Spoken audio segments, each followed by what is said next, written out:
बाबा जी और हुजूर जी की प्यारी साध संगत जी को प्यार भरी राधा स्वामी जी, आप सभी संगत से विनती है कि साखी को अंत तक जरूर सुने और कमेंट में राधा स्वामी जी लिखें। संगत जी, इस संसार में मनुष्य जन्म लेता है और अपनी लिखी तकदीर के हाथों पिसता रहता है।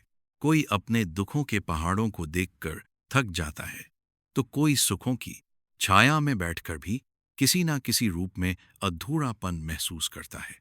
पर यह सत्य है कि मनुष्य तब तक पूर्णता को नहीं छू सकता जब तक उसके भीतर की अग्नि सद्गुरु के नाम से प्रज्वलित ना हो जाए।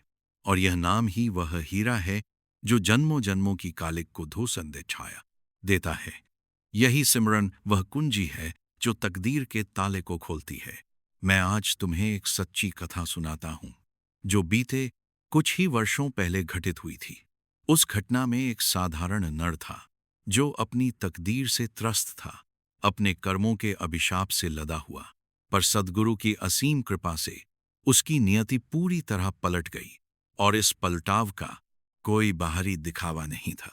ना उसने कोई तीर्थ किया, ना कोई कठोर व्रत रखा, ना हाथ जोड़कर पत्थर के सामने सिर झुकाया, बल्कि उसने सिर्फ अपने मन के भीतर उस सद्गुरु की ओर हाथ पसारे जो बिना शक्ल के सब में समाया हुआ है। और फिर देखते ही देखते वह बंजर जमीन हरी भरी हो गई। चिरौंजी नाम का एक गरीब किसान था। उसका गांव कस्बों और शहरों से कोसों दूर था, पर उसके मन का दुख किसी भी शहर के अमीर से कम ना था। चिरौंजी के पास ना खेत था ना जायदाद, बस एक झोपड़ी थी और 2 बीमार बैल थे। उसकी पत्नी देवकी 20 वर्ष की थी, पर उसके चेहरे पर 60 बरस की थकान थी। दोनों बच्चे 10 दिन के भीतर इस दुनिया से चले गए थे। तब से देवकी का गर्भ सूख गया था। गांव के लोग कहते थे कि चिरौंजी के पिछले जन्म के कर्म बहुत भारी हैं। उसकी तकदीर के लेखे में कोई मोच नहीं है। चिरौंजी रात भर बैठा सोचता कि उसने क्या पाप किया है जो मां के गर्भ से लेकर बुढ़ापे तक सिर्फ मार सही है। नाक से की जाने वाली आवाज, उसकी आंखों में आंसू ही आंसू थे और वह अक्सर खाली बर्तन की तरह पड़ा रहता। पर उसके मन के भीतर कहीं कोई अदृश्य चिंगारी रहती थी। उसने सुना था कि एक सद्गुरु आए हैं जो किसी को मंत्र देते हैं। कोई रस्म नहीं, कोई अगरबत्ती नहीं, कोई घंटा नहीं, बस शब्द की सुनवाई सिखाते हैं। चिरौंजी ने सोचा, अब इस जीवन में यदि कुछ बचा है तो बस मरने से पहले उस सद्गुरु को देख लूं। पर उसके पास सवारी ना थी, ना जूते थे, ना रूखी रोटी के अलावा कुछ। फिर भी वह नंगे पैर चल पड़ा। पत्थर चुभते थे, पैरों से खून निकलता था, पर उसका मन उस सद्गुरु के दर्शन को दौड़ रहा था। सच्चे सद्गुरु के दर्शन उसने अब तक बाहरी आंखों से कभी नहीं किए थे, पर उसके भीतर एक तड़प थी कि जो मेरी तकदीर के पन्ने पलट सके, बस उसका नाम पकड़ लूं, नहीं तो यह जीवन व्यर्थ है। चिरौंजी को जब वह सद्गुरु मिले तो उनके पास कोई तख्त ना था, कोई मुकुट ना था, कोई चमत्कार दिखाने वाले हाथ ना थे, बल्कि सद्गुरु एक साधारण से कमरे में बैठे थे और उनकी आंखें बंद थी। उनके हंठ धीरे से कुछ सिमरन कर रहे थे और उनके आसपास कोई शोर ना था। चिरौंजी ने सोचा, यह तो बस एक साधक है। पर जैसे ही उसने परिबत सद्गुरु के पास कदम रखा, उसे लगा मानो उसकी सारी थकान, सारी पीड़ा, सारी निराशा एक क्षण में धरती पर गिर गई। सद्गुरु ने आंखें खोली और चिरौंजी की ओर देखा। वह दृष्टि इतनी गहरी थी कि चिरौंजी रो पड़ा। सद्गुरु ने कुछ नहीं कहा, सिर्फ अपनी उंगली से चिरौंजी के माथे को छुआ और बोले, भीतर देख, तेरी तकदीर कौन बदलेगा, तू ही बदलेगा। और तू तभी बदलेगा जब तू हर सांस में सिमरन को बसा लेगा। यह शब्द तलवार की तरह चिरौंजी के मन में उतर गए। उसने पूछा कि स्वामी, मुझे कोई दीक्षा दें, कोई विधि बताएं, कोई यात्रा या कोई जाप। सद्गुरु हंसे और बोले, ना कोई यात्रा, ना कोई तपस्या, बस बैठ यहीं और मेरे भीतर की ध्वनि को सुन। उस ध्वनि का नाम है सिमरन। धीरे धीरे तू यह नाम अपने अंदर गूंजता पाएगा।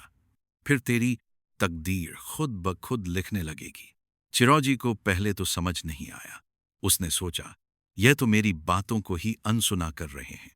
पर कुछ क्षण बैठने के बाद उसने एक अजीब सी लहर महसूस की।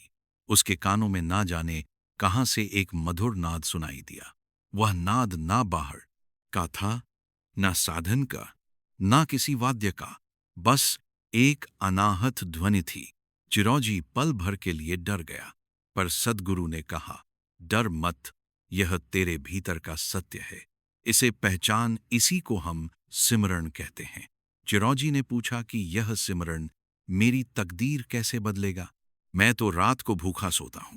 मेरी पत्नी अपने बच्चों के लिए रोती है। मेरे पास अन्न का एक दाना नहीं है। यह सिमरन क्या मेरे पेट की भूख मिटाएगा? सद्गुरु ने गंभीरता से कहा, तुम जो कह रहे हो वह दुख है, पर वह असली दुख नहीं है।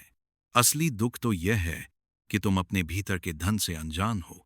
जब सिमरण पकड़ोगे तो बाहरी दुख अपने आप बदल जाएंगे, पर पहले भीतर का दुख मिटना चाहिए। चिरौजी ने उस दिन से सद्गुरु के पास जाकर हर सुबह 3 घंटे बैठना शुरू कर दिया। उसने देखा कि जैसे जैसे वह शब्द को सुनने की कोशिश करता है, उसकी घबराहट घटने लगती है। पहले उसे कष्ट होता था कि मेरा घर खाली है, मेरी पत्नी बीमार है, मुझे कर्ज चुकाना है। पर अब सिमरन करते हुए वह देखता कि सब समस्याएं एक नाटक की तरह लगने लगी हैं। सद्गुरु उसे समझाते थे कि बेटा, तू जब तक यह सोचेगा कि तेरी तकदीर तुझ पर भारी है, तब तक तू कुछ नहीं कर सकता। तू स्वयं को छोटा समझ रहा है, जबकि तेरे भीतर वही शक्ति है जो पूरे ब्रह्मांड को चलाती है। यह सुनकर चिरौजी को अपने आप पर विश्वास होने लगा। एक दिन उसने सद्गुरु से पूछा कि हे स्वामी, लोग तीर्थ जाते हैं, नदियों में स्नान करते हैं, देवताओं के सामने दीप जलाते हैं, वह सब क्या व्यर्थ है? सद्गुरु ने मुस्कुराते हुए उत्तर दिया, बेटा, वह सब बाहरी दिखावा है। असली तीर्थ तो तुम्हारे भीतर है। असली स्नान तो सिमरन की धारा में डूबना है। असली दीप तो सद्गुरु के शब्द की ज्योति है जो तुम्हारे अंधेरे में रोशनी करती है। अब से बाहर मत भाग, अंदर बैठ, यही एकमात्र सत्य है।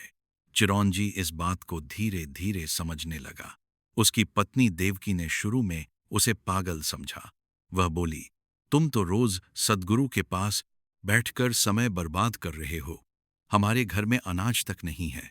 पर चिरौंजी ने कोई उत्तर नहीं दिया। वह सिर्फ बैठता और अपने भीतर के उस शब्द को सुनता। एक दिन देवकी भी उसके पास बैठ गई, ना रोटी के लिए, ना कपड़े के लिए, बल्कि उस तड़प के कारण कि जिसने मेरे पति के आंसू पोंछ दिए, मैं भी उस सद्गुरु के पास जाऊं। और जब देवकी सद्गुरु के पास पहुंची तो उसने बिना कुछ बोले ही घुटनों के बल बैठकर सिमरन करना शुरू कर दिया। सद्गुरु ने उसे देखा और कहा, यही असली दीक्षा है, बिना मांगे ही शब्द को स्वीकार कर लेना। देवकी के भीतर भी धीरे धीरे वह नाद गूंजने लगा, पर तकदीर को अब भी पूरी तरह बदलना था। सद्गुरु जानते थे कि यह सिर्फ शुरुआत है, असली परीक्षा अभी आनी बाकी है। एक रात चिरौजी बहुत बीमार पड़ गया। उसका सारा शरीर जल रहा था। देवकी ने रोते हुए सद्गुरु को याद किया, पर सद्गुरु वहां ना आए, वह दूर ही थे। पर देवकी ने सद्गुरु के दिए सिमरन को अपने भीतर बैठाया, और वह सारी रात सिर्फ सांसों के साथ नाम को दोहराती रही। सुबह होते होते चिरौजी का बुखार उतर गया। उसने उठकर कहा, देवकी, आज रात मैंने सपने में नहीं बल्कि जागते हुए देखा कि मेरी सारी पीड़ा मेरे भीतर के एक अंधेरे कोने में बैठी थी, और सिमरन की रोशनी ने उसे भगा दिया। अब मैं समझ गया कि हर दर्द बाहर से नहीं आता, वह हमारे भीतर की सोच से पैदा होता है, और सिमरन उस सोच की जड़ को काटता है। देवकी भी चुप हो गई। दोनों ने एक दूसरे से कुछ नहीं कहा, बस मौन में बैठकर शब्द को सुना। बाहर बारिश हो रही थी, पर उनके भीतर शांति थी। तकदीर के पहले पन्ने पर अब स्याही सूखने लगी थी, पर पूरा बदलाव आना बाकी था, और वह तब आएगा जब सिमरन उनकी रगों में खून की तरह दौड़ने लगेगा। सद्गुरु ने एक बार कहा था कि सिमरन वह अमृत है जो हर दुख को जड़ से सुखा देता है, पर इस अमृत को पीने के लिए प्यास चाहिए। चिरौजी की प्यास अब वैसी ही थी जैसे मरुभूमि में पानी को तरसता हुआ कोई यात्री, और वह प्यास ही उसकी तकदीर बदलने वाली थी। उस घटना के 1 महीने बाद चिरौजी के गांव में अकाल पड़ गया। बादल नहीं बरसे, नदियां सूख गई, खेतों में दरारें पड़ गई और लोग पशुओं की तरह इधर उधर भटकने लगे।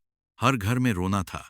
कोई पूजा के लिए मंदिर भागा तो कोई व्रत रखने लगा, कोई साधु को दान देने लगा तो कोई तांत्रिक के चक्कर में पड़ गया। पर किसी के दुख कम नहीं हुए, क्योंकि उन सब ने बाहर का सहारा लिया था, भीतर की ओर देखा ही नहीं। चिरौंजी और देवकी के पास भी 10 दिन का अनाज ना था। उधारी लेने के लिए कोई शेष ना था। गांव के साहूकार ने मना कर दिया था कि जब तक चिरौंजी अपनी झोपड़ी गिरवी ना रखे तब तक एक मुट्ठी अनाज भी नहीं मिलेगा। चिरौंजी उदास था, पर उसके मन का संताप अब पहले जैसा नहीं था। उसे सद्गुरु की याद आती। वह सिमरन में बैठ जाता। देवकी भी उसके साथ बैठ जाती। दोनों चुपचाप भीतर की ध्वनि सुनते। गांव के लोग उन्हें पागल कहने लगे। एक पड़ोसी ने ताना मारा कि देखो, इन्हें पेट की आग जल रही है और यह आंखें बंद करके बैठे हैं। इनकी तो तकदीर ही फूटी है। अब यह अकाल में भी भजन सुनेंगे। चिरौजी ने उसकी ओर देखा तक नहीं। वह तो दुनिया के किसी भी शब्द से ज्यादा उस शब्द से प्रेम करने लगा था जो सतगुरु की कृपा से उसके अंदर गूंजता था।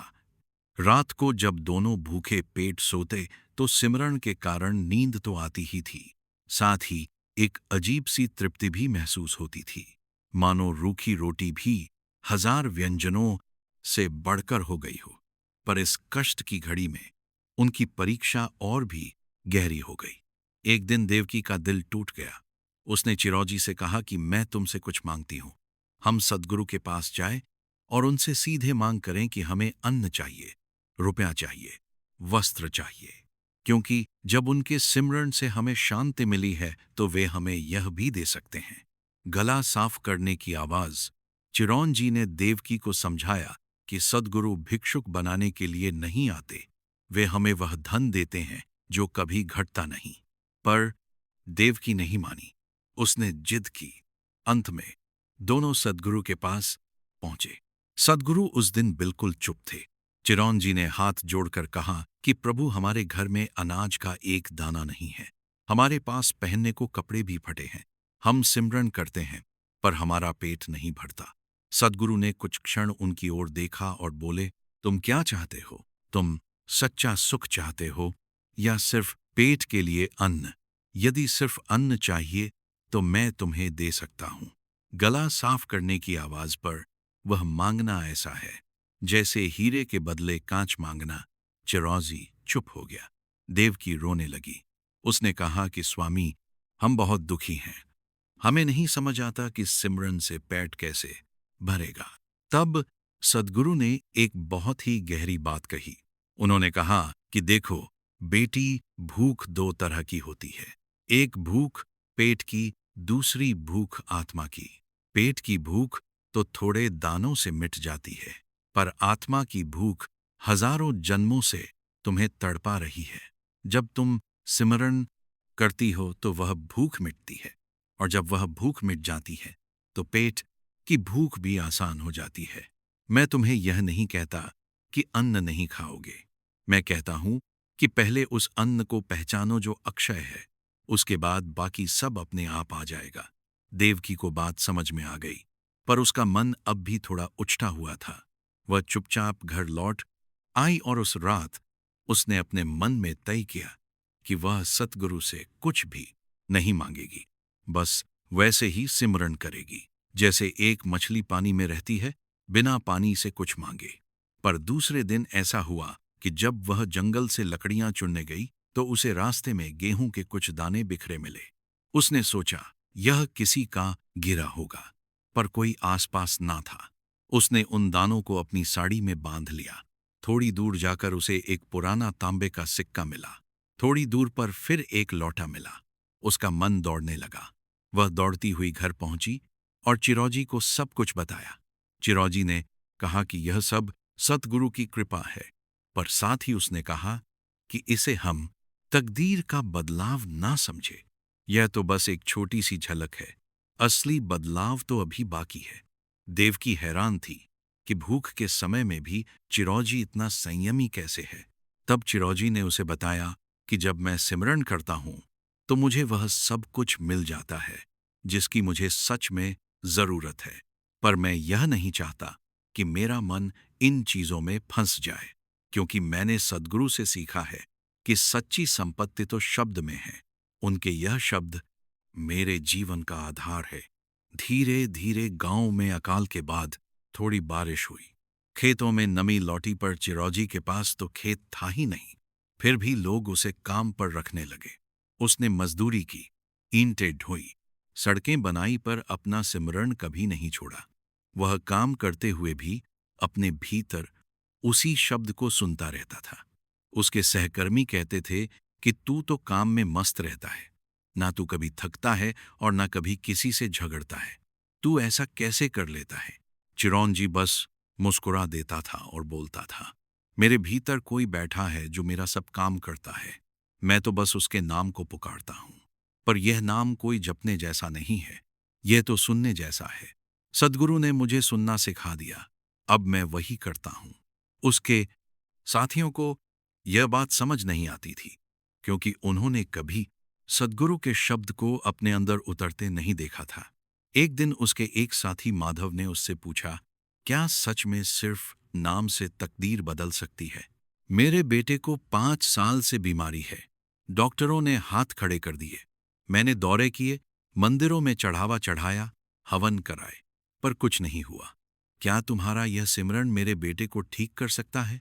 चिरौजी ने कहा, मैं कोई चमत्कार करने वाला नहीं हूं, पर यदि तुम चाहो तो तुम अपने बेटे को अपने साथ सद्गुरु के पास ले जाओ।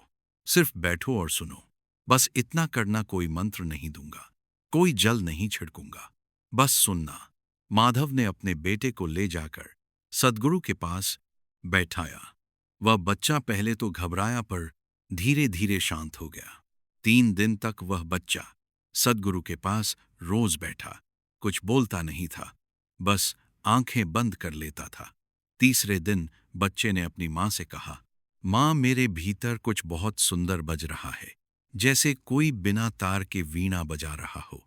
मां को यकीन नहीं हुआ, पर उस रात बच्चे का बुखार उतर गया और वह 7 दिनों में पूरी तरह स्वस्थ हो गया। पूरा गांव हैरान रह गया।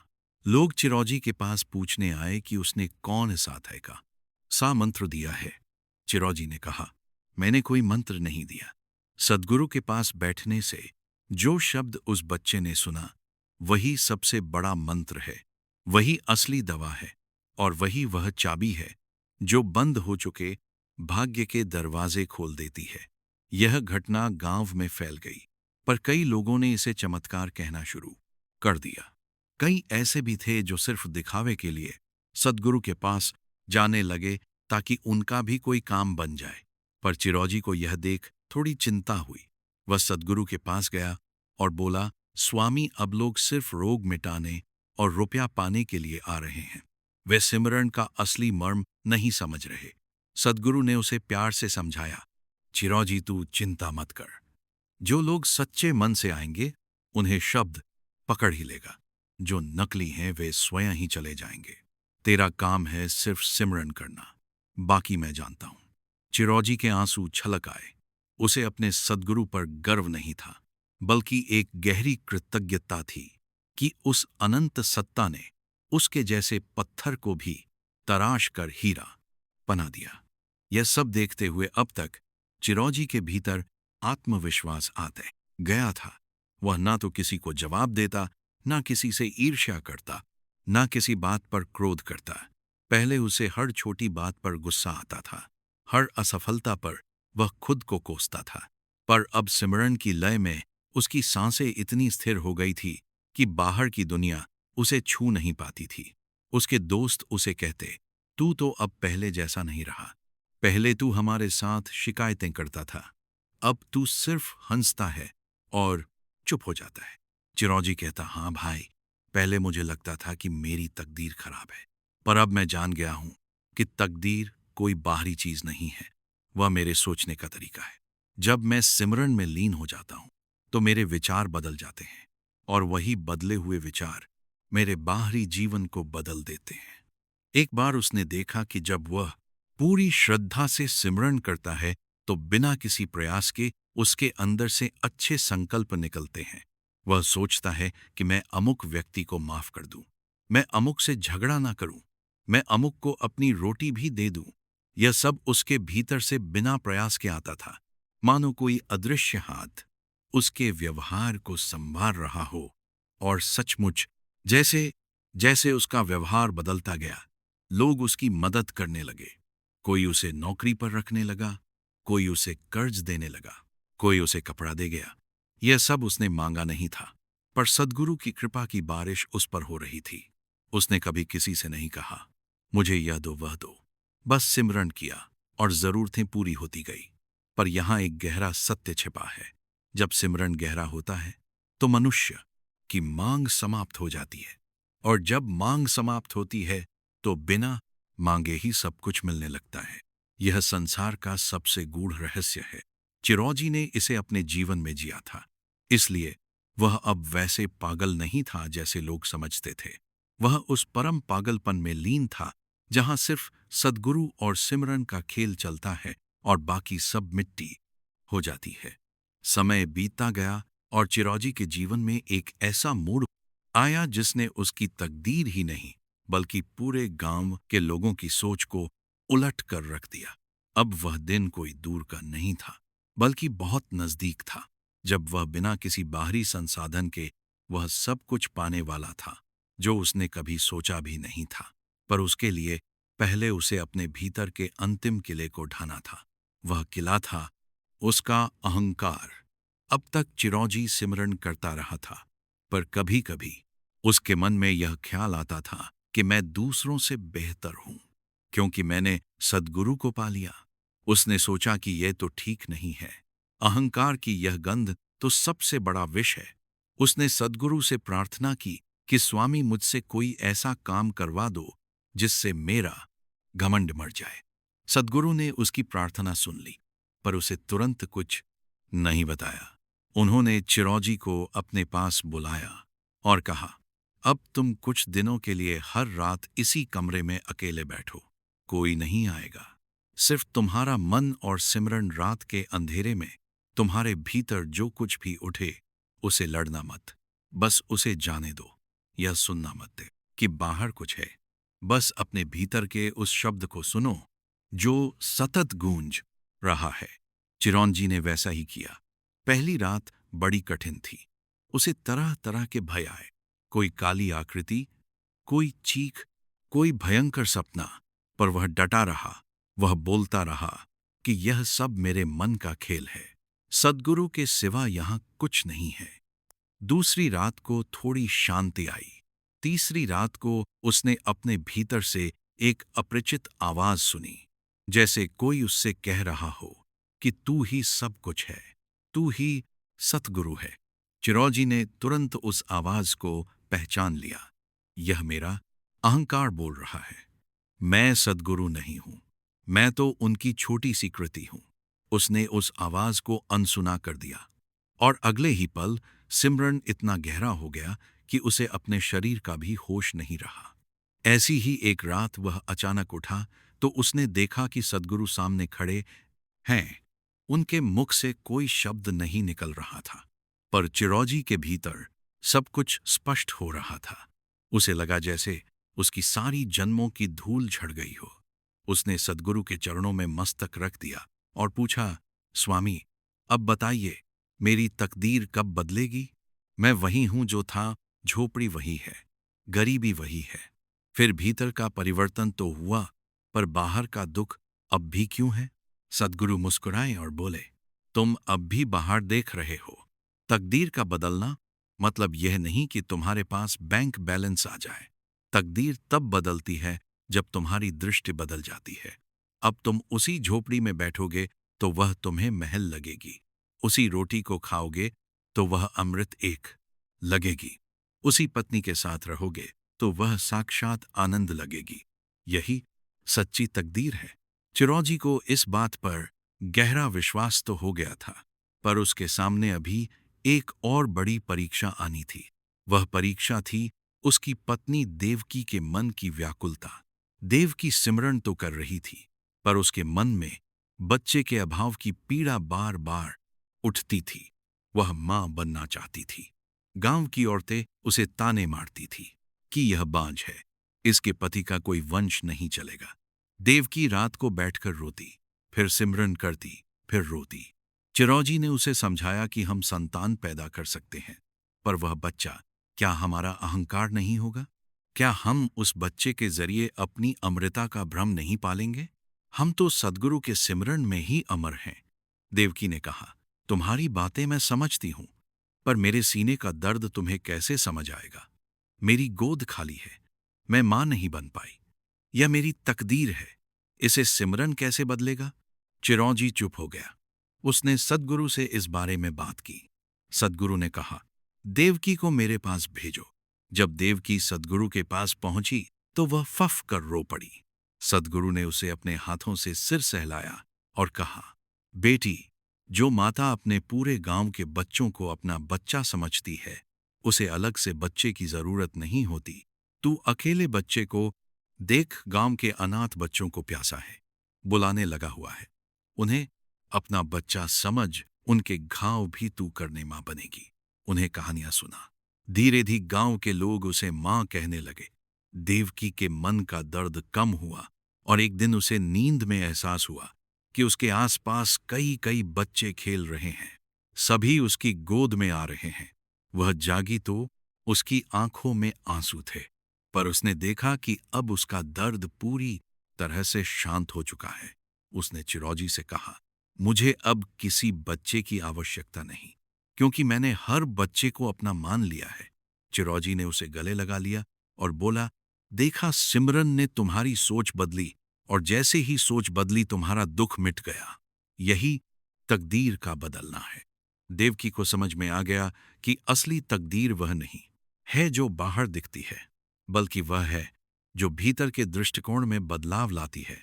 अब वह प्रतिदिन सुबह उठकर सिमरन करती, फिर पूरे दिन जो भी काम करती, उस काम के बीच भी वह मन ही मन सद्गुरु के नाम को दोहराती। उसे ऐसा लगता कि अब वह दुनिया के किसी भी काम से ना तो चिपकती है, ना उससे घबराती है, बल्कि हर काम को एक खेल की तरह करती है। इस बीच गांव में एक भयंकर बीमारी फैल गई। लोग एक एक कर बीमार पड़ रहे थे। डॉक्टर नहीं था, दवा नहीं थी, मदद नहीं थी, सब त्रस्त थे।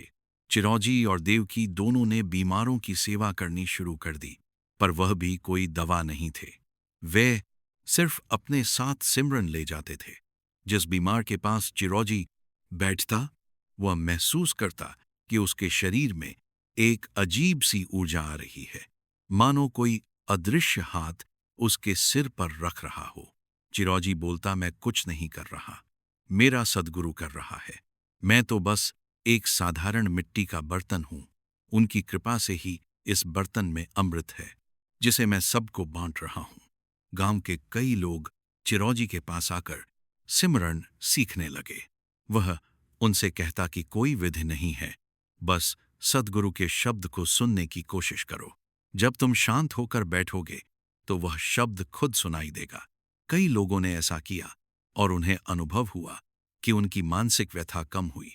शरीर के से ब्रास के शब्द के दर्द घटे, नींद अच्छी आई, चिड़चिड़ापन गया। इससे गांव में एक लहर सी दौड़ गई। लेकिन कुछ रूढ़िवादी लोग चिढ़ गए। उन्होंने कहा कि चिरौजी ने तो कभी कोई साधना नहीं की, यह कैसे गुरु बन गया? वह तो एक साधारण मजदूर है, इसके पास कोई पारंपरिक दीक्षा नहीं है, यह तो सबको बहका रहा है। चिरौजी ने इन बातों का कोई उत्तर नहीं दिया। वह ये दिखारे पा दिली। वह जानता था कि सिमरन का कोई पंथ नहीं होता, कोई वर्ग नहीं होता, कोई बाहरी दीक्षा नहीं होती। यह तो सद्गुरु की सीधी कृपा है, जो बिना किसी शर्त के बरसती है। एक दिन गांव के मुखिया ने चिरौजी को बुलाकर कहा कि तुम लोगों के मन में अशांति पैदा कर रहे हो। तुम कहते हो कि ना पूजा करो, ना मंदिर जाओ, ना तीर्थ करो। यह तो धर्म के खिलाफ है। चिरौजी ने बड़े ही शांत स्वर में कहा, मैं किसी को धर्म के खिलाफ नहीं जाने देता। मैं तो सिर्फ यह कहता हूं कि असली धर्म तुम्हारे भीतर है, बाहर का ढकोसला नहीं। यदि तुम सिमरन करोगे तो तुम अपने भीतर उस परम सत्ता से जुड़ जाओगे। उसके बाद तुम्हें किसी बाहरी आडंबर की जरूरत नहीं। मुखिया नाराज हो गया और उसने चिरौजी को गांव से निकालने की धमकी दे दी। पर चिरौजी के मन में कोई बैर नहीं था। उसने कहा, भाई, मैं तो गांव छोड़ने को भी तैयार हूं, पर मेरा सिमरन मुझसे कोई नहीं छीन सकता। और वह सिमरन जहां भी जाएगा वहां भी उसी प्रकार बरसेगा। मुखिया चुप हो गया। उसकी समझ में कुछ नहीं आया, पर गांव के बहुत से साधारण लोग चिरौजी के पक्ष में थे, क्योंकि उन्होंने अपने जीवन में सकारात्मक बदलाव महसूस किए थे।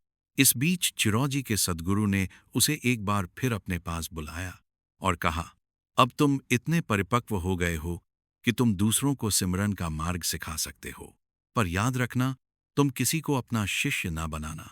उन्हें सद्गुरु के शब्द से जोड़ना, अपने अहंकार को बीच में मत आने देना। चिरौजी ने प्रणाम किया और वहां से उठा। उसने अब तक जो कुछ भी पाया था वह सब सद्गुरु की असीम कृपा थी। उसने कभी नहीं सोचा था कि वह एक दिन दूसरों को शांति का रास्ता दिखाएगा, पर जब सद्गुरु आदेश देते हैं तो सब संभव हो जाता है। उसने गांव के एक सुनसान बगीचे में एक छोटी सी जगह चुनी और वहां रोज शाम को बैठकर सिमरन करने लगा। जो कोई शांत मन से आकर उसके पास बैठता, उसे अपने आप ही अनुभव होने लगता कि उसके अंदर का शोर शांत हो रहा है। धीरे धीरे उस जगह की ख्याति दूर दूर तक फैल गई। लोग दूर गांवों से भी आने लगे। सबको एक ही बात बताई जाती थी, बैठो, सिमरन करो, सद्गुरु को अपने भीतर बसाओ, बाकी तकदीर खुद बदल जाएगी। अब उस कहानी का वह दौर आया जब चिरौजी न केवल अपने गांव बल्कि आसपास के कई गांवों में एक प्रेरक के रूप में जाना जाने लगा था। पर यश के इस दौर में सबसे बड़ा संकट उसके भीतर ही छिपा था। उसका मन उसे कह रहा था कि देख, तूने बहुत लोगों को बदला, तूने बहुत दुख मिटाए, अब तू कोई साधारण नहीं है। चिरौजी को यह एहसास हुआ कि यह अहंकार बहुत सूक्ष्म है, यह सिमरन की ऐड में भी आ सकता है। उसने फिर से अपने सद्गुरु का सहारा लिया और उनसे पूछा कि हे प्रभु, मेरे मन में यह घमंड पनप रहा है कि मैं दूसरों का उद्धार कर रहा हूं, मैं इससे कैसे बचूं? सद्गुरु ने कहा, तुम जब भी ऐसा सोचो तुरंत याद कर लेना कि कोई उद्धार करता नहीं है। सब कुछ उस एक सत्ता का नाटक है। तुम तो बस एक खोखला बांस हो जिससे उसकी बांसुरी बजती है। यदि बांस को लगे कि मैं बज रहा हूं तो वह बांस व्यर्थ है। चिरौजी को यह बात हृदयंगम हो गई और उसने अपने सारे कार्यों को सद्गुरु के नाम पर अर्पित कर दिया। अब वह हर किसी से कहता, मुझसे कुछ मत मांगो, मैं कुछ नहीं दे सकता। जो देना है वह सद्गुरु देते हैं। बस तुम उनकी ओर मुख करो, उनके सिमरन में डूबो, बस इतना करना। पर जैसे जैसे उसकी लोकप्रियता बढ़ी वैसे वैसे उसके खिलाफ भी षड्यंत्र होने लगे।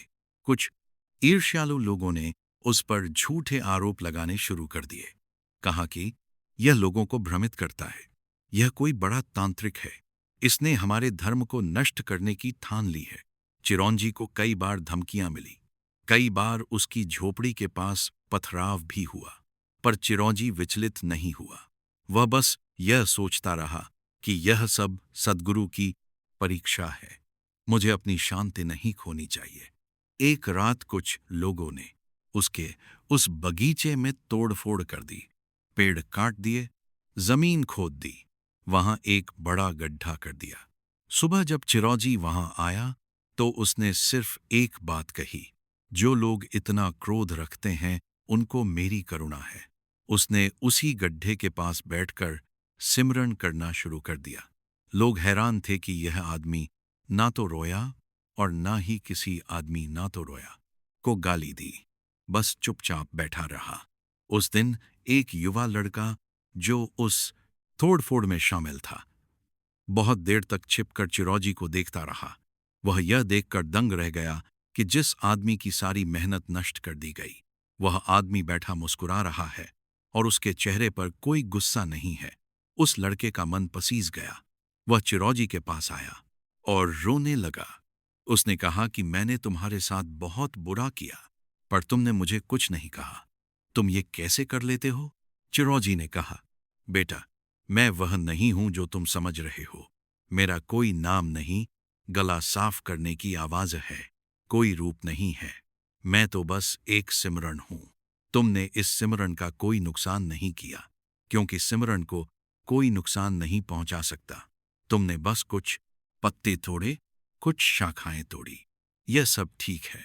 अब तुम भी बैठ जाओ और थोड़ा सिमरन करो। उस लड़के ने उस दिन पहली बार अपनी आंखें बंद करके सुनने की कोशिश की। उसे वह शब्द सुनाई दिया, धीमा, मधुर, स्थिर। उसकी सारी पश्चाताप की आग ठंडी हो गई। उसने चिरौजी से क्षमा मांगी और उसके बाद से वह लड़का चिरौजी का सबसे बड़ा भक्त बन गया। इस घटना से पूरे क्षेत्र में यह संदेश फैल गया कि चिरौजी के पास कोई जादू नहीं है, पर उसके पास एक ऐसी शांति है जो दुश्मनों को भी दोस्त बना देती है। और वह शांति कहीं बाहर से नहीं आई, वह उसके सिमरन के गर्भ से जन्मी थी। आगे चलकर चिरौजी की तकदीर में एक और बड़ा मोड़ आया। उसे एक धनी व्यापारी से मिलने का अवसर मिला। वह व्यापारी बहुत रुपयों वाला था, पर उसका मन बेहद अशांत था। उसने चिरौजी से कहा, मेरे पास सब कुछ है, बड़ा घर, गाड़ियां, व्यवसाय, पर मुझे नींद नहीं आती। मेरी पत्नी से बात नहीं होती। मेरे बच्चे मुझसे दूर भागते हैं। मैंने हर तरह के सुख भोग लिए, पर मुझे तृप्ति नहीं होती। क्या तुम मेरी तकदीर बदल सकते हो? चिरौजी ने हंसकर कहा, भाई, तुम्हारे पास बाहर का सब कुछ है, पर तुम भीतर से खाली हो। यही असली गरीबी है। तुम्हारी तकदीर नहीं बदली, क्योंकि तुमने सिमरन का रास्ता नहीं अपनाया। अब आओ, कुछ दिन मेरे पास बैठो, कुछ भी मत करो, बस अपने आप को शांत रखो। वह व्यापारी 4 दिन तक चिरौंजी के पास बैठा। पहले 2 दिन तो उसे बड़ी बेचैनी हुई। वह बोला, मैं यहां क्या कर रहा हूं? मेरा काम छूट रहा है। पर तीसरे दिन उसने उस ध्वनि को सुना। उसे लगा मानो कोई अजीब सा स्पंदन उसके सीने में उतर रहा है। चौथे दिन उसने चिरौजी से कहा, मैं अब समझ गया। यह सिमरन ही वह धन है जो मैंने कभी नहीं कमाया। मेरी सारी दौलत इसके सामने कौड़ी बराबर है। उस व्यापारी ने चिरौंजी को लाखों रुपए देना चाहे, पर चिरौंजी ने सिर्फ एक बात कही, पैसे से मेरा काम नहीं। तुम लोगों की सेवा में यह रुपया लगाना, भूखों को खाना देना, बीमारों को दवा देना, पर यह भी याद रखना कि असली सेवा तो उन्हें सिमरन से जोड़ना है। व्यापारी उसकी बात सुनकर भावुक हो गया। उसने चिरौजी के नाम पर एक छोटा सा अन्न क्षेत्र खोला, जहां बिना किसी धर्म के सबको भोजन मिलता था, पर वहां भोजन के साथ 5 मिनट का मौन सिमरन भी कराया जाता था। धीरे धीरे यह एक आंदोलन बनता जा रहा था। चिरौजी को लगने लगा कि अब उसने अपना काम पूरा कर लिया है। अब वह घर वापस जाकर अपने पुराने जीवन में लौटना चाहता है, पर सद्गुरु ने उसे सपने में कहा, अभी नहीं, अभी तेरी परीक्षा बाकी है। तू उस परीक्षा में पास होगा, तभी तुझे मोक्ष मिलेगा। चिरौजी ने पूछा कि वह परीक्षा क्या है?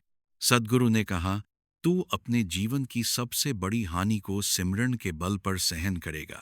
वह समय अब आने वाला है। चिरौंजी थोड़ा घबराया, पर उसके मन में सद्गुरु के प्रति पूर्ण समर्पण था। उसने अपनी पत्नी देवकी को सब बताया। देवकी ने कहा, जो भी होगा हम साथ झेलेंगे। हमारा सिमरन हमारी ढाल है। और उसी दौरान एक भयंकर बाढ़ आई। पूरा गांव डूब गया। चिरौजी की झोपड़ी बह गई। उसके दोनों बैल मर गए। सब कुछ नष्ट हो गया। गांव के लोग इधर उधर भाग रहे थे। चिरौजी और देवकी ने अपने पास जो कुछ भी बचा था वह सब बांट दिया, और आखिर में वह खुद भूखे प्यासे एक ऊंचे टीले पर बैठ गए। वहां कोई नहीं था, बस बारिश, अंधेरा और ठंड। देवकी रोने लगी। उसने कहा, हमने सब कुछ खो दिया, यह कैसी तकदीर है। चिरौजी ने उसका हाथ थामा और बोला, हमने कुछ नहीं खोया। हमारे पास सिमरन है जो कभी खत्म नहीं होता। बस अब हम इसी में जिएंगे। दोनों ने उस रात टीले पर बैठकर सिमरन किया। उनके शरीर ठिठुर रहे थे, पर उनके मन में एक अजीब सी गर्मी थी। वह गर्मी किसी अलाव या रजाई की नहीं थी। वह सिमरन की अग्नि थी जो भीतर से सब कुछ संतुलित कर देती है। सुबह हुई तो उन्होंने देखा कि बाढ़ धीरे धीरे उतर रही है, पर उनके पास कुछ भी नहीं बचा था। ना घर, ना कपड़ा, ना अनाज। वह टीला जहां वे बैठे थे सूखा था, और उसी टीले पर अचानक कुछ लोग आए। वे चिरौजी को पहचानते थे। उन्होंने कहा, हम आपको अपने साथ ले चलते हैं। चिरौजी ने कहा, हमें कहीं नहीं जाना, हम यहीं रहेंगे। पर वे लोग जिद करके उन्हें अपने गांव ले गए, जहां उन्होंने चिरौजी और देवकी के लिए एक छोटी सी कुटिया बना दी। अब चिरौजी ने यह देखा कि पूरी तरह सब कुछ नष्ट होने के बाद भी उसे वही शांति मिली है, वही स्नेह मिला है। उसी सद्गुरु की कृपा से उसने महसूस किया कि तकदीर का असली बदलना यही है कि तुम अपनी शून्यता में भी पूर्ण हो। यह वह अवस्था है जहां बाहरी दुनिया चाहे कुछ भी कर ले, तुम्हारा भीतरी सुख डोलता नहीं। उसने देवकी से कहा, देखा, हमने वह सब खो दिया जो हमें था, पर हमने अपना सिमरन नहीं खोया। इसका मतलब हमने कुछ नहीं खोया। देवकी ने उसकी तरफ देखा और मुस्कुरा दी। उसकी आंखों में अब कोई आंसू नहीं थे, बल्कि एक गहरी तृप्ति थी।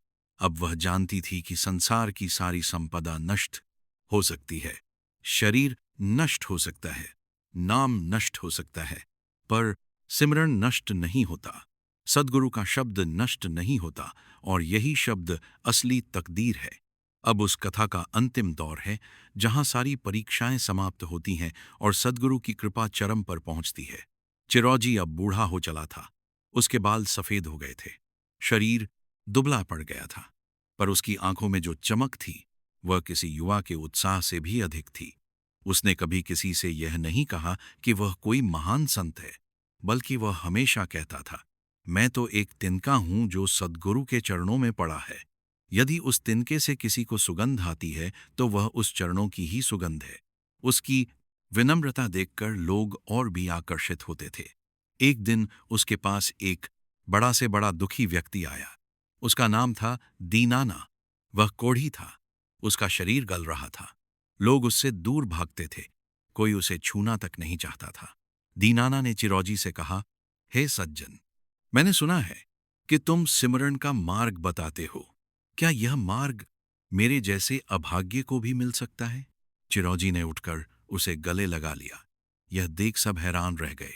लोग चिल्लाने लगे कि यह तो छू गया, इसे भी कोढ़ हो जाएगा। पर चिरौजी ने कहा, रोग शरीर का है, सिमरन तो आत्मा का है। जो आत्मा में प्रवेश कर गया वह किसी रोग से नहीं डरता। उसने दीनाना को अपने पास बिठाया और उसे सिमरन सिखाया। कोई मंत्र नहीं, कोई रस्म नहीं, बस यह कहा, अपनी सांसों के साथ सद्गुरु के शब्द को बसा ले। देखता क्या है कि धीरे धीरे तेरे भीतर एक मिठास घुल जाएगी। दीनाना ने वैसा ही किया। वह रोज आता, बैठता, सिमरन करता। 1 महीने में उसके घाव सूखने लगे। 2 महीने में उसे नए मांस उगाए। 3 महीने में वह पूरी तरह स्वस्थ हो गया। पूरे क्षेत्र में यह चमत्कार फैल गया। पर चिरौजी ने कहा, यह कोई चमत्कार नहीं है, यह सिमरन की वह शक्ति है जो हर बीमारी को जड़ से खत्म कर सकती है, बशर्ते तुम उसे पूरे मन से अपनाओ। लोगों ने पूछा कि क्या सिमरन से कैंसर भी ठीक हो सकता है? चिरौंजी ने कहा, मैं डॉक्टर नहीं हूं, ना ही कोई चमत्कारी, पर यह जरूर कहता हूं कि सिमरन से मन की बीमारी तो जरूर ठीक होती है, और जब मन ठीक हो जाता है तो शरीर खुद को ठीक करने लगता है। बाकी तो सद्गुरु की मर्जी। इस बीच चिरौजी के सद्गुरु ने अपना शरीर छोड़ दिया। जब यह समाचार चिरौजी को मिला तो वह फूट फूट कर रो पड़ा। उसने कहा, जिसने मुझे सिमरन का रास्ता दिखाया, जिसने मेरी तकदीर बदली, वह अब इस संसार में नहीं रहे। पर तुरंत उसके मन में एक गहरा बोध हुआ, सद्गुरु कभी मरते नहीं, उनका शब्द अमर है, उनकी कृपा अमर है, उनका सिमरन अमर है। उस रात उसने एक सपने में सद्गुरु को देखा। वह कहरा दिखाया रहे थे, चिरौंजी, अब मैं तुझ में हूं, तू मुझ में है। अब तुझे किसी बाहरी गुरु की आवश्यकता नहीं, तू स्वयं ही शब्द का प्रवाह बन गया है। अब तू जहां जाएगा वहां सिमरन फैलाएगा। चिरौजी ने नम आंखों से प्रणाम किया और अगले दिन से उसने अपना पूरा जीवन केवल इस एक कार्य में लगा दिया। वह अकेला ही नहीं रहा, उसके साथ उसकी पत्नी देवकी भी थी, जो अब एक बड़ी साधिका बन चुकी थी। उसके साथ वह कोढ़ी दीनाना भी था, जो अब पूर्ण रूप से स्वस्थ था। और उसके साथ वह युवक भी था, जिसने कभी उसके बगीचे में तोड़फोड़ की थी। अब वे सब मिलकर एक सुंदर समूह बन गए थे, जो केवल सिमरन का प्रचार करता था, बिना किसी विध के, बिना किसी नियम के। बस इतना कहते कि बैठो, अपने भीतर के शब्द को सुनो और देखो, तुम्हारा जीवन बदल जाएगा। चिरौजी की अंतिम अवस्था में एक बहुत समृद्ध व्यक्ति ने उसे बुलाकर कहा कि मैं तुम्हारे नाम पर एक बड़ा भवन बनवा दूं, जहां सिमरन के लिए लोग एकत्रित हो। चिरौजी ने हंसकर कहा, भवन की क्या आवश्यकता? आकाश ही सबसे बड़ा भवन है, धरती ही सबसे बड़ी आसन है। सिमरन के लिए हमें किसी इमारत की जरूरत नहीं। एक पेड़ के नीचे, एक नदी के किनारे, अपनी ही झोपड़ी में जहां भी तुम शांत बैठ सकते हो, वहीं सिमरन हो सकता है। उस व्यक्ति ने फिर भी आग्रह किया, पर चिरौजी ने कहा, यदि तुम इतना ही देना चाहते हो तो वह धन उन लोगों में बांट दो जो भूखे हैं। सिमरन तो बिना पैसे के भी हो जाता है। यही इसकी सबसे बड़ी विशेषता है। वह व्यक्ति समझ गया कि चिरौजी कितना विरक्त हो चुका है। उसने वैसा ही किया और फिर वह भी उस सिमरन के पाठ बाँट करास के समूह में शामिल हो गया। एक दिन चिरौजी ने देवकी को बुलाया और कहा, आज मुझे बड़ा आनंद आ रहा है, मानो सब कुछ पूरा हो गया हो। मैं जीवन भर दुखी रहा, पर सतगुरु की कृपा से मैंने सिमरन पाया और वह सिमरन मेरी तकदीर बदल गया। पर मैं तो यह भी जानता हूं कि असली तकदीर तो यह है कि अब मैं मृत्यु से भी नहीं डरता। मैं ना मांगने वाला हूं, ना खोने वाला हूं, बस हूं, बस हूं। यही सिमरन का अंतिम फल है। देवकी ने कहा, तुम तो सदा मेरे साथ हो, पर यदि एक दिन तुम इस शरीर को छोड़ दोगे तो मैं क्या करूंगी? चिरौजी ने कहा, मैं शरीर नहीं हूं, मैं तो वह शब्द हूं जो तुम्हारे भीतर गूंज रहा है। जब तुम सिमरन करोगी तो मुझे वहीं पाओगी। चिरौजी ने अगले ही दिन एक वट वृक्ष के नीचे बैठकर सिमरन किया और उसी अवस्था में उसने अपना शरीर त्याग दिया। उसके चेहरे पर मुस्कान थी, उसकी आंखें आधी खुली थी, जैसे कोई अनंत आकाश देख रहा हो। लोगों ने उसके शरीर को फूलों से नहीं सजाया, कोई बाहरी रीत नहीं निभाई। बस सबने उसके चारों ओर बैठकर सिमरन किया और सिमरन इतना गहरा था कि कई लोगों को रोशनी दिखाई दी, कई लोगों के अंदर की पीड़ाएं मिट गई। उस दिन सैकड़ों लोगों की तकदीर बदल गई, क्योंकि उन्होंने अपने अंदर उस शब्द को सुन लिया था जिसे चिरौजी ने सुनाया था। आज भी जो सिमरन को पकड़ता है उसकी तकदीर बदलती है, क्योंकि सिमरन सद्गुरु की असली देन है। यह ना तो किसी जाति में बंटता है, न किसी धर्म में। यह तो हर उस प्राणी के लिए उपलब्ध है जो शांत होकर सुनना चाहता है। सज्जनों, यह साखी सिर्फ चिरौजी की नहीं है, यह हर उस आत्मा की है जो दुख में डूबी हुई है और सोचती है कि उसकी तकदीर कभी नहीं बदलेगी। पर सद्गुरु की कृपा से जब सिमरन का बीज हृदय में बोया जाता है तो देखते ही देखते वह वृक्ष बन जाता है, जिस पर सुख के फल लगते हैं। पर याद रखना, सिमरन कोई बाहरी क्रिया नहीं है। यह तुम्हारे भीतर की उस ध्वनि को पहचानने का नाम है जो तुम्हारी सांसों के साथ चल रही है। तुम्हें किसी मंदिर की जरूरत नहीं, किसी पुजारी की जरूरत नहीं, किसी रस्म की जरूरत नहीं। बस तुम अपने मन को शांत करो, अपनी आंखें बंद करो, अपने भीतर के कानों को खोलो और सुनो। जो सुनाई दे वही तुम्हारा सद्गुरु है, वही तुम्हारी तकदीर बदलने वाली बिजली है। जब तुम इसे पकड़ लोगे तो तुम्हारी हर व्यथा मिट जाएगी, हर क्लेश समाप्त हो जाएगा, हर असंभव संभव हो जाएगा। यह मैं अपने अनुभव से कह रहा हूं। जैसे चिरौजी की कथा सच है, वैसे ही यह सिमरन भी सच है। अंत में बस इतना ही कहूंगा कि तकदीर को बदलने के लिए तुम बाहर मत भागो, बल्कि भीतर की शून्यता में उतरो। वहां सद्गुरु तुम्हारी प्रतीक्षा कर रहे हैं। तुम बस एक बार हाँ कर दो और फिर देखना कि कैसे बिना किसी बाहरी साधन के, बिना किसी बाहरी सहारे के तुम्हारा जीवन बदल जाता है। बस सिमरण करो, बस सिमरण करो, और सिमरण ही सब कुछ है। यही सद्गुरु का वचन है, यही सत्य है, यही तकदीर बदलने की चाबी है। संगत, अगर आपको साखी अच्छी लगी हो तो लाइक करें और कमेंट बॉक्स में राधा स्वामी जी लिखें।